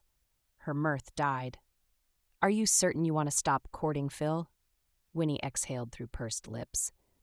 I don't know what to do. Should I continue hoping I'll fall in love with him? Or, Helen squeezed her hands. This is my fault. I was so excited about the thought of you getting married that I didn't ask you how you felt. I'm sorry. It's all right. I was hoping I'd grow to develop feelings for him. What happens now? Danny's face came to mind, and her heart ached. It lay at the tip of her tongue to tell her sister what had transpired between them, but she swallowed her words. Speaking of it would make it too real. It was easier to pretend the moment was just that. A moment. Nothing more. It had just been him, her, and no one else. With time, she'd forget all about him. Telling Helen would make that harder, and it could make everything uncomfortable. How would Helen react to Danny once she realized he'd hurt her sister? Seth would easily pick up on his wife's changed behavior toward Danny, and that would complicate matters further. She couldn't let a friendship be disturbed because of her foolishness. I don't know, she finally said after a long silence. Maybe she'd tell Phil she couldn't marry him, or she'd hold out hope that the next time they met, something would be different. And then she'd begin the long journey of forgetting all about Mr. Quentin, even if a part of her still longed for the feel of his lips on hers. Prosody, Chapter 9. Back for more, I see, Bull said when Danny appeared at the tavern. I'm surprised you haven't run off already. What's keeping you in town? Danny pulled out a chair and sat on it. Business, he replied curtly. He was in no mood for a long chat. Knowing Bull, the older man never ran out of things to say. I'd like some whiskey, please. Rough day? Placing his elbows on the table, he buried his head in his hands. The past few days had been rough. He'd barely been able to sleep, and his head had been filled with different thoughts. For the first time, he was unsure of what to do with his life. It was odd. He'd had it all planned out. Sell the land to Alfonso and travel the world. What had changed? Winnie. He stifled a groan. Even now, thoughts of her plagued him. The sadness in her eyes when he'd stepped away from her, the shock on her face when he'd said he was leaving town. He'd hurt her. He'd selfishly given in to his desires and had hurt her. He should do the right thing and leave her to have her wonderful life with her groom. That was the life she wanted, and he could never give her. How do you know he'll make me happy? She'd meant something else when she'd said those words, something more. He only wished he knew what it was. She had doubts about getting married, that was certain. If things were different, if he was a completely different man, he'd step up and claim her as he is. But he was who he was, a wanderer, and she was a sweet woman who deserved a man that was stable and family-oriented. He doesn't like children. Oh, drat. He didn't know who this Phil was, but he didn't seem to be good for her. A woman like her should be beaming with joy, excited about her upcoming wedding. Instead, she was nursing doubts and falling into the arms of a man like him. A bang on the table snapped him out of his thoughts. Bull peered at him with concern. "Are you all right?" Danny grabbed the mug. He was far from all right. His temples throbbed, and there was a heaviness in his heart he couldn't describe. A heaviness that had descended on him since he'd left Winnie 2 days ago. His chest clenched, and he raised the mug to his lips. Maybe alcohol would help dull the pain. Woman problem? He almost choked on his drink. He forced himself to swallow and placed the mug on the table. Bull was smirking. Danny frowned. The older man pulled out a chair and sat. Danny groaned. "I don't want to talk, Bull." Bull clasped his hands on the table. "Well, you don't have to. I'll do the talking for the both of us." Danny had no doubt Bull would do just that. The man could talk. He released a long sigh, sat back and folded his arms. "I guess I don't have a choice, huh?" Bull grinned. "Nope, I've been wondering why you're still around. The Danny we all know would have run off again for months after a few days in town. Then I saw your harried face and it dawned on me. A woman." Bull's chin widened. He was immensely pleased with himself, as though he'd just solved a tricky puzzle. "I had business to attend to." Bull shook his head. "I know what the disappointment of a failed deal looks like, Danny, and this isn't it. Something's wrong with your heart." Danny played with the mug's handle. There was no disappointment, not when it came to business anyway. Alfonso had been pleased with the land. He wanted to seal the deal as quickly as possible so he could transform the farm into a ranch. The problem was with him. When Alfonso shook his hand, he hadn't been excited. He hadn't felt anything but a growing emptiness. Visiting the farm again had reminded him of everything in his past, and the memories hadn't been as painful as he'd expected. That was when he knew the past wasn't the problem. The future was. "Talk to old Bull. I can help you." "I thought you said you'll do all the talking?" Bull didn't crack a smile. "Don't go around carrying so much baggage, Danny. You can't run forever." Danny scoffed. "Who says I'm running?" "I've known you since your pa was alive. You took his death had. Spent several nights in a row drinking more than you ought. You said a few things, too, about how you don't want to live the life your pa did. Soon afterward, you disappeared. No one saw you for months. Then you returned a completely different Danny, and that's how you've been living since." Danny stared at him wordlessly. How much did Bull know about him? He'd never regarded Bull as a friend, just the owner of the tavern, someone to have shallow conversations with from time to time. It turned out that the older man knew more than he let on. "You know what I think? I think you've reached a crossroads. The way you've been living isn't enough anymore." Even though he hated to admit it, Bull was right. It made sense. He was no longer excited about embarking on another travel, nor was he keen on selling his land. His land, not the land. It was his father's gift to him. So why was he giving it up to pursue a life he suddenly had doubts about? And in the center of this is a woman. Bull's probing eyes sparkled with glee. Danny's frown deepened. "Maybe it's time you found your bride." Danny scoffed. If only it were that easy. Even if he decided not to sell the land, he couldn't stay. Then what would be the point of holding on to the land if he wouldn't be there to care for it? It was all so confusing. "It's not that simple." Bull shrugged and rose. "Nothing is ever simple. Figure out what you want, Dan, and go for it, or else you'll be stuck living a life you hate." Bull left him to his thoughts. Danny took another gulp of his drink. The tavern filled up gradually. Soon, the noise started grating on his nerves. The sounds of loud laughter made him cringe. He was in no mood for noise. A calming and serene environment was what he needed to clear his thoughts. After paying for the drink, he left the tavern and stepped out into the cold evening air. The townsfolk drifted past him. Danny scanned the faces. Most of them were unfamiliar to him. Each time he returned to town, there were new faces, new structures added. By the time he returned from his travels, Crescent City would be completely unrecognizable, and so would Winnie. Maybe she'd be a mother by then. Mrs. Kenton, his mood soured. He couldn't go after her. Maybe if she wasn't getting married, he would, but she was. He'd erred by kissing her. Going after her would be wrong. But then, she'd wanted him to. She'd called after him when he left, and she'd expressed doubts about getting married. Winnie wasn't in love with Phil. If she was, it would be clear to all. "Ah, Danny, you've got yourself in a pickle." A chuckle escaped his throat. Here he was, taking an aimless stroll down the streets, pining after a woman he couldn't have. "Danny," he whirled around. Seth stood in front of a store, holding 2 brown bags. "I knew it was you. Was thinking of stopping by at the hotel, but time escaped me. You should have Sunday dinner with us." Danny scratched his head. "Ah." Seth placed the bag into his carriage. "I know you're leaving soon, but it would mean a lot to Helen if you came." His voice dropped. "She's pregnant." Danny smiled broadly. "That is great news." Seth mounted his horse. He was grinning from ear to ear. For a split second, Danny envied him. Seth had it all: a thriving business, a wife that adored him, and another child on the way. Seth was a good man. He deserved the wonderful life he had. "You'll be there?" He couldn't say no even if he'd wanted to. He liked Helen, and this could be the last meal he'd share with them for a while. "I'll be there." He watched Seth gallop away, and calmness spread through him. He still didn't know what he'd do. For the first time, he was uncertain of the step to take. Right now, there was only one thing he had to do: celebrate with the friends he'd come to regard as family, and see the woman he loved one last time. Chapter 10. It was time.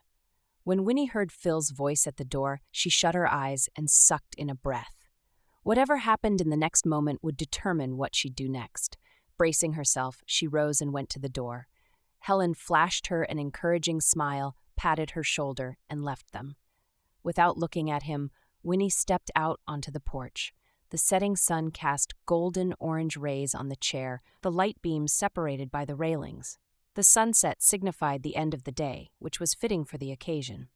Finally, she turned to him. He was as handsome as ever, hair perfectly combed, clothes neat and tasteful. His smile was polite. His eyes didn't light up with adoration and warmth, and when she looked at him, her heart didn't skip a beat. It was confirmed she wasn't attracted to Phil Kenton. "I have something to say to you." Phil's smile disappeared. "Are you well?" She nodded and sat on the chair nearest to her. Phil followed suit. His expression was full of concern. For a second, she doubted her decision. What if he got hurt? It had seemed a fair decision since she'd put both of them into consideration. Still, she didn't wish to hurt him. He'd been nothing but kind to her. She inhaled deeply, then released her breath. This was harder than she'd thought. "I can't marry you." Silence.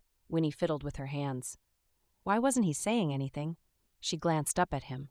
Phil's face was calm. His brow furrowed slightly, then he exhaled audibly. His next words shocked her. "Good. I was wondering how to tell you the same," Winnie gaped at him. "What?" "Don't get me wrong. You're a beautiful woman, Winifred. You're charming and kind and sweet. Any man would be lucky to marry you. Frankly, when Helen told me about you, I agreed because I thought it'd be good to have a wife. I've managed to set up a good business here in a few months, so getting married was the next thing." "You have no feelings for me." She wasn't hurt by that. Her relief knew no bounds. Although she'd suspected he didn't love her, she hadn't thought he was looking for a way to end their courtship. "Neither do you." Phil's lips tipped. "Helen would be heartbroken." Winnie laughed. "She'll live." Helen was too excited about her pregnancy to be sad about their failed union anyway. "We should have known from the start that we weren't a match." "Because you don't like horses?" Winnie chuckled. "You don't like children," Phil sighed. "Ah, that!" He cleared his throat and stood. "I hope you find the right man for you, Winifred." You deserve it." Winnie's smile was bright. This was the first time they'd had a relaxing conversation. During their brief courtship, they'd both been under the pressure to make things work. Talking to Phil had never been easy. Now she understood why. They weren't suited to each other. "You'll find a wonderful woman, too. Someone just as kind as you." They shared a smile, and Phil walked toward his horse. With a wave, he turned and rode away. For the second time in days, Winnie stood and watched another man ride away from her. But this time, she was smiling. If she'd had doubts, now she was fully certain she'd done the right thing by letting Phil go. He deserved someone who would be well suited to him, and so did she. A dull ache spread in her chest as her thoughts drifted to Danny. She wouldn't waste time pining for him anymore. He'd made his choice, and it wasn't her. Although it would take a while to get over the hurt, she would wait to marry a man that truly wanted to be with her. She was about to return to the house when a figure approached in the distance. Her heart skipped a beat. Danny. What was he doing here? He'd told her he was leaving, hadn't he? Her heart started racing. She swallowed nervously, wiping her sweaty hands on her dress. Just when he got near the house, she turned to flee. Winnie? She shut her eyes, forcing herself to breathe. Why did he appear just when she'd decided to stop thinking about him? Why was he torturing her so? Danny dismounted from his horse. He looked the exact opposite of Phil. His hair was windswept, and there were dark circles around his eyes. Was he ill? Concern replaced her unease, and she took a step toward him. Danny shook his head. "I don't know what to say. I'm sorry, all right? I shouldn't have done what I did. I had no right. I couldn't control myself, and such a thing has never happened before. You deserve to be with someone that makes you happy, Winnie." She didn't know whether to laugh or cry. In between moments of despair, she'd thought of the kiss they'd shared, and her heart had longed for what would have been. Maybe if she hadn't been about to marry Phil, maybe if Danny wasn't a habitual wanderer, maybe. Now here he was, implying he regretted kissing her. His apology saddened her even more. He shouldn't have returned at all. She clenched her teeth and took a step toward the door. "You'll be happy with him." Gritting her teeth, Winnie whirled around to face him. "Don't you tell me that! I'm tired of people telling me what they think will make me happy. You don't know what will make me happy. You don't." Her outburst took him by surprise. Danny stared at her without saying a word. When he finally spoke, his voice was calm. "I haven't been able to get you out of my mind. I know I shouldn't. I knew from the start that I shouldn't, but I couldn't help it. I've visited Seth more times in the past weeks than I have in a year." His laugh was dry and humorless. "And it's because of you." His gaze held hers, and a flutter began in her tummy. So, she hadn't imagined it. He had been stealing glances at her, and not just out of mere curiosity. Her thinking hadn't been so clouded by emotions that she'd made it all up. "I held back because I wasn't one to be so enraptured by a woman. And you're another man's bride." "I'm not." "What?" "Phil and I have decided not to get married. We don't love each other. It would be a disaster." Danny's mouth fell open. You aren't getting married?" Winnie shook her head. "I only wanted to marry him because Helen said I'd be happy with him. Then I realized it would be a mistake to marry someone I don't love." Danny ran up to the porch. "You aren't getting married," he said again. Winnie tried not to show how his nearness affected her. She shrugged. "Why does it matter to you? You're leaving anyway." "I'm not. I decided not to sell my land." Winnie frowned. "What?" "I plan to sell my father's farm, and travel the world. I wanted to become a true wanderer." "Oh." Danny took a step toward her. "Then I met you." Winnie released a shaky breath. She kept her gaze fastened on his, hardly believing her ears. "I realized those dreams didn't appeal to me anymore. Selling my land no longer felt right. For the first time since my father died, I wanted to stay, even though I knew it'd hurt to see you married to another man." Tears blurred her vision. "What are you saying?" Danny touched her hand, sending a shiver running through her. "I decided to stop running. I never thought I'd get married, ever. My pa was a victim of my ma's unkindness." He grimaced. He did everything to please her, but she was never satisfied. Suffice to say that she was horrible to him. Marriage, to me, was a prison I never wanted to find myself in. Then I saw how happy Seth was with your sister, and I thought, some people do get lucky. His hand reached out to cup her cheeks and her breathing ceased. "Despite how hard I fought it, you grew on me. Maybe I'll be one of the lucky ones too." She didn't know she'd been crying until he wiped her cheeks. "I love you, Winnie." A sob escaped her throat. He held her to him, and she sobbed into his shirt. He loved her. After the hurt and uncertainty of the past few days, she'd never thought he'd say those words to her. She hadn't expected to see him again. Yet he was here, confessing his love to her. It was almost a dream. Danny handed her a kerchief. "Not pretty enough for you, but it'll do." When she'd regained control of herself, he said, "I'd like to court you if you let me." Winnie sniffled, wiping her eyes with the hanky. "I have one question." "What? Do you like children?" Danny grinned. Drawing her closer, he tilted her chin up. He was about to kiss her when the door opened and Helen stepped out.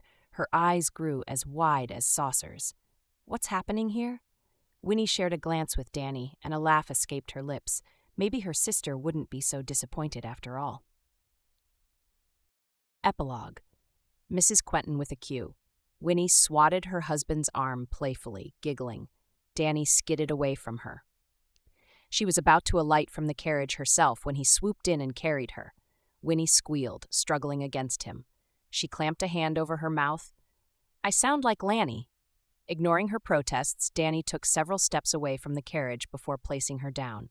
Shaking her head, she headed toward the McAllister's house. It was Sunday evening. They'd made it a ritual to dine at each other's houses every Sunday. Last week, Helen, Seth, and Lanny had attended dinner at the Quentins'. They'd just completed a new farmhouse, and after a long time she was finally done decorating the house to her taste. Even now, her hands hurt from the time she'd spent painting the walls. The house was their project, something they'd agreed to adorn together. "Quentin with a Q," she mumbled under her breath. It was an inside joke. Danny enjoyed teasing her about what happened during their first meeting. Sometimes she looked back and laughed. Could she have known she'd meet her husband on her very first day in town? She'd mistaken him for her groom, and he'd turned out to be exactly that. The wrong groom had become her husband. She chuckled. Love was indeed a funny thing. The door opened on the first knock. Helen's beaming face came into view. Winnie's attention shifted to her belly, which had protruded a bit in the past months. Helen was starry-eyed and rosy-cheeked, and she didn't ever seem to stop smiling. Lanny popped up beside her. "You're here!" She hugged Winnie, then rushed over to Danny. "No, don't carry me. I'm too big for that." They all laughed. Helen ushered them in. A blend of mouth-watering smells made Winnie's stomach grumble. She sniffed the air. "Is that beef roast?" Helen winked. "A new recipe. Turns out there's a lot Abigail has been hiding from us." "You ne'er asked," Abigail said from the kitchen. Winnie chuckled. She sometimes couldn't fathom how much things had changed. Lanny had gotten taller, and she seemed a lot older. Expecting a younger sibling had made her grow up quicker. She'd even started learning how to sew from Abigail so she could make the baby some clothes. It was quite charming. Danny had changed a lot, too. During their courtship, he'd cleared out his farm and started cultivating it. She'd been impressed when he told her his plans for the farm. At first, she was worried he'd tire of domestic life and yearn for travel. Many doubts had popped up. What if he left town and didn't come back for months? What if he resented her for holding him back and started feeling caged? Gradually, her fears eased. Danny was so engrossed in the revamping and building project that he hadn't said a word about traveling. When he finally did, his words touched her heart so deeply they'd echoed in her mind for days. "I thought seeing the world would satisfy me, but now that's changed. Nothing can satisfy me more than coming home to you." Her eyes misted as she remembered. She blinked, returning to the present. Seth and her husband were talking about the hotel, and Helen was asking Abigail if she had other recipes up her sleeve. Since everyone else was caught up in a conversation, Winnie turned to Lanny. "Brother or sister?" Lanny dropped her spoon, a grin spread on her face. "I want a brother." "Sister, it's a girl." Lanny narrowed her eyes. "How do you know?" Winnie raised a shoulder in a casual shrug. "You'll see." Lanny wasn't deceived. "No, you'll see." Winnie stifled a laugh. All right, twins." "What are you two talking about?" Helen glanced between them. "Who's saying something about twins?" "Good luck with that, friend," Danny said. Seth just stared at his wife and mouthed, "Twins?" Winnie took one look at Seth's face and burst into laughter. "Relax, Seth. We're only speculating. Besides, the more the merrier." A knock on the door drew Abigail away from the table.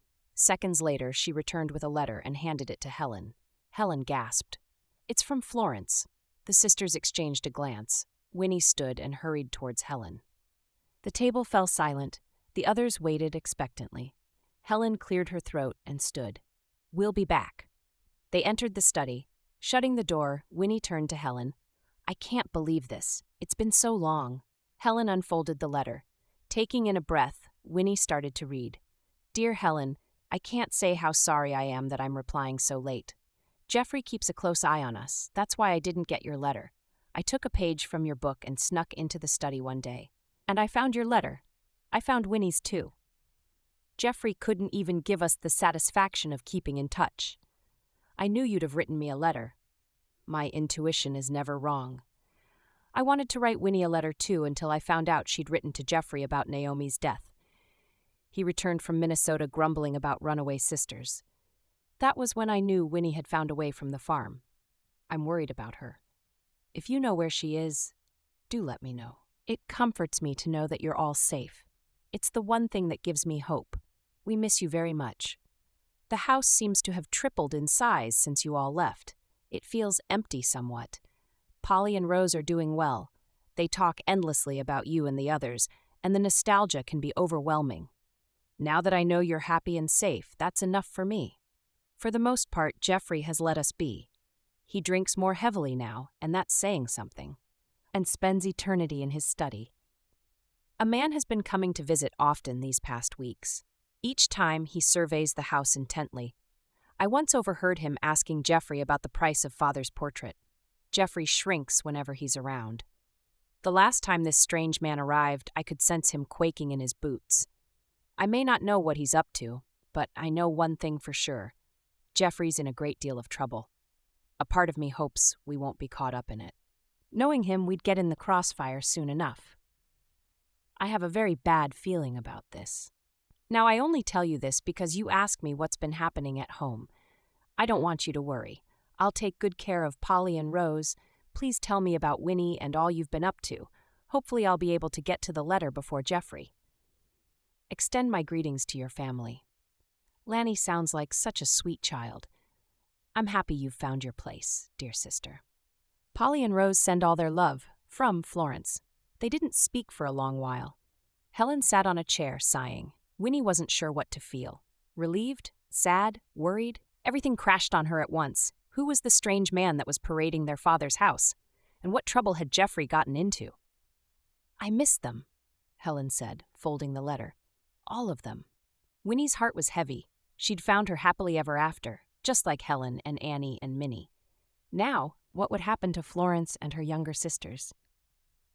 I miss them too. Winnie wrapped her arms around Helen. As the sisters embraced, they clung to the hope that someday soon their sisters would find happiness too.